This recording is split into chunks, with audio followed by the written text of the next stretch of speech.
Christophe Barbier, bonjour. Bonjour. Vous êtes le directeur de la rédaction de l'Express.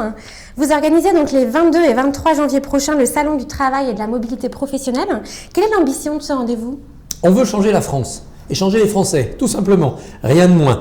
Les Français ont un problème dans la relation au travail, on le sait, la crise économique est plus grave chez nous qu'ailleurs, donc il faut changer nos attitudes, nos mentalités. Ça ne se fait pas tout seul. Et donc il faut aider les Français à avoir un nouveau rapport au travail et un nouveau rapport à leur travail.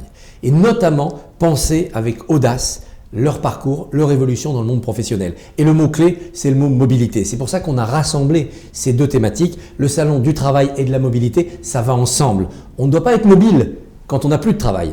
On doit être mobile pour évoluer dans son travail et on doit travailler sa mobilité. Est-ce que vous pensez que le format du salon, comme on le connaît actuellement, a encore de beaux jours devant lui? Je pense que le salon est un format indispensable. La rencontre physique, avec des interlocuteurs qui représentent des branches, des entreprises, qui apportent leur expérience, c'est ça qui est essentiel. Les sites internet, les échanges numériques, c'est très bien, mais on n'a pas le contact. On n'a pas ce plus de confiance, de motivation, de mobilisation qui va venir tout simplement parce qu'on va avoir des atomes crochus avec un interlocuteur. Et que même si le contenu de ce qu'il présente, on le connaissait déjà, eh bien sa présence et sa manière d'en parler va nous donner envie de franchir le pas. Alors, vous êtes adossé à la régie emploi de Jobintry depuis maintenant 1 an et demi. Pourquoi vous avez choisi de vous adosser à un prestataire? Une brique numérique est indispensable pour offrir une gamme complète à ceux qui veulent évoluer dans leur profession et réfléchir en termes de mobilité.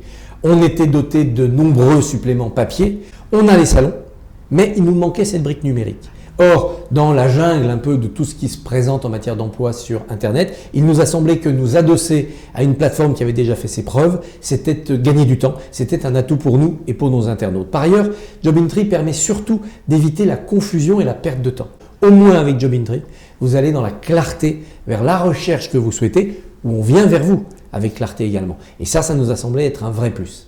Quelle place auront l'emploi et la formation dans la réorganisation actuelle? Dans la relance de l'Express, il y aura toujours la préoccupation pratique et philosophique du monde économique dans lequel on vit. Alors on va renforcer nos engagements pour l'entreprise. On l'a dit, mais pas assez fort, nous sommes pour l'entreprise et l'entrepreneur, il faut les aider.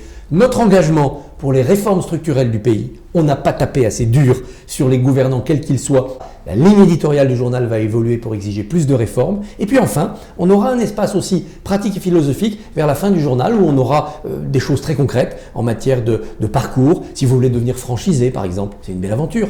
Si vous voulez vous relancer dans les professions du commerce, si vous voulez faire le passage entre votre vie d'étudiant et la vie active, les classements des meilleures écoles de commerce et d'ingénieurs sont dans l'étudiant, sont aussi dans l'Express.